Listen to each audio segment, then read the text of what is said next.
মুখাগ্নি কথাটা কোথা থেকে এসেছে? অনেকে বলেন যে এই মুখাগ্নি কথাটা শাস্ত্রসম্মত। শাস্ত্র এবং পুরাণ আদি এক বিষয় নয়, এক নয়, এটা কিন্তু আমরা এক করে ফেলি। তাহলে এই মুখাগ্নি কথাটা শাস্ত্র বলেছে কি? শাস্ত্র কোনটা? শাস্ত্র হচ্ছে বেদ, শাস্ত্র হচ্ছে গীতা। আর যে 18টা পুরাণ আছে এগুলো কিন্তু শাস্ত্র নয়। বাবা মা মারা গেলে সন্তানরা যে মুখে আগুন দেয়, এই মুখাগ্নি আইন যে প্রচলিত হয়েছে, এটা কি শাস্ত্র প্রচলন করেছে, নাকি পাতি ব্রাহ্মণরা, যে বামুনরা তাদের ধান্দাবাজির জন্যে এই মুখাগ্নি প্রথাটা চালু করেছে? কোনো ব্যক্তি মারা গেলে তার দেহটা সৎকার অর্থাৎ আগুনে পুড়িয়ে দেওয়ার কথা, কিন্তু মুখে আগুন দেওয়ার যে প্রচলনটা, এটা তো বহুদিন ধরে হয়ে আসছে। এর পিছনে অর্থটা কি? আপনারা পুরো ভিডিওটা দেখুন এবং আমার চ্যানেলটা সাবস্ক্রাইব করুন। কোনো এক স্বঘোষিত পণ্ডিত মহাশয় বললেন যে পদ্মপুরাণে এই মুখাগ্নি কথাটা রয়েছে। খুব ভালো কথা। পদ্মপুরাণ কখন লেখা হয়েছিল? সত্যযুগে। সত্যযুগে মানে 10-20 হাজার বছর আগে। সেখানে নাকি নারায়ণ কাকে মুখাগ্নির কথা বলেছিলেন। খুব ভালো কথা। প্রমাণটা দেখান। সেখানে যে নারায়ণ কাউকে মুখাগ্নির কথা বলেছেন এবং সেই থেকে মুখাগ্নির প্রথাটা চালু হয়েছে। খুব ভালো কথা। প্রমাণ দেখান। কি প্রমাণ আছে? শিলালিপি আছে, তাম্রলিপি আছে, নাকি ভূর্জপত্রে লেখা আছে? আজ থেকে 20-30 হাজার বছর আগে এমন কিছু তো দেখাতে পারবেন না। এমন কিছু দেখানো সম্ভব নয়, কারণ ছাপাখানা তৈরি হয়েছিল আমাদের ভারতবর্ষে 1556 সালে।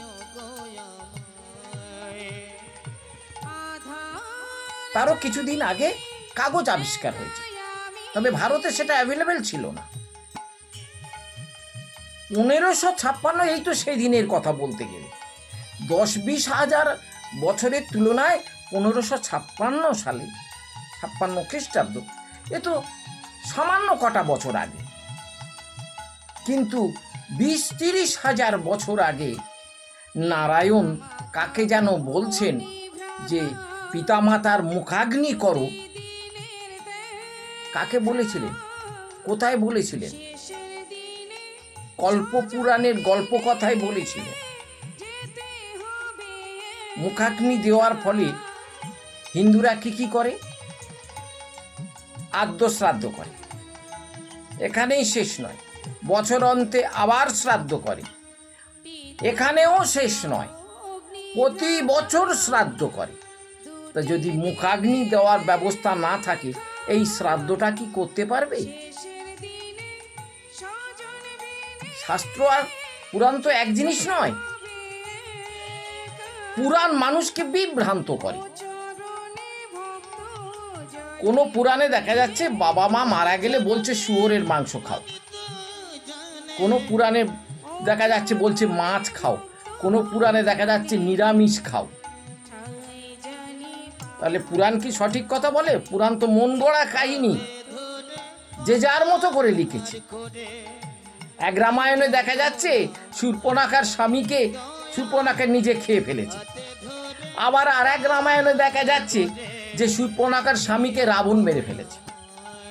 কোনটা বিশ্বাস করবেন? আপনি দ্বিধা দ্বন্দ্বের মধ্যে পড়ে যাবেন। এখন কিছু স্বঘোষিত পণ্ডিত, স্বঘোষিত পণ্ডিত এই জন্য বলছি, মানুষ তাদের পণ্ডিত বলে না, তারা এই ব্রাহ্মণ্যবাদটাকে হাইলাইট করছে। যে ব্রাহ্মণ্যবাদ হিন্দু ধর্মের কোনোদিন উপকার করেনি, সেই ত্রেতা যুগে থেকে হিন্দু ধর্মকে ব্রাহ্মণরা করায়ত্ত করে রেখেছে, তাদের মতো ব্যবহার করেছে। সে যুগে বেদ পাঠ করলে মৃত্যুদণ্ড হতো এই ব্রাহ্মণরা। আজ এই ব্রাহ্মণরা অশিক্ষিত, অর্ধশিক্ষিত, গণ্ডমূর্খ, তারা এই ব্রাহ্মণ্যবাদকে আঁকড়ে ধরে আছে।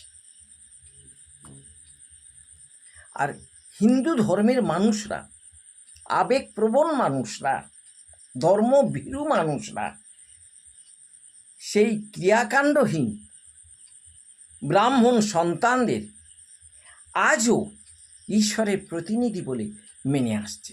এটা আমাদের বড় লজ্জার কথা। আর এই ব্রাহ্মণ্যবাদকে, এই ব্রাহ্মণ্যবাদের মধ্যে অনেক ধর্মীয় ক্রিয়াকলাপ আছে যেটাকে মানা যায় না। নৃসিংহপ্রসাদ ভাদুড়ী মহাশয় মুখাগ্নিকে পাতি ব্রাহ্মণের ধান্দাবাজি বলে ঘোষণা করেছে।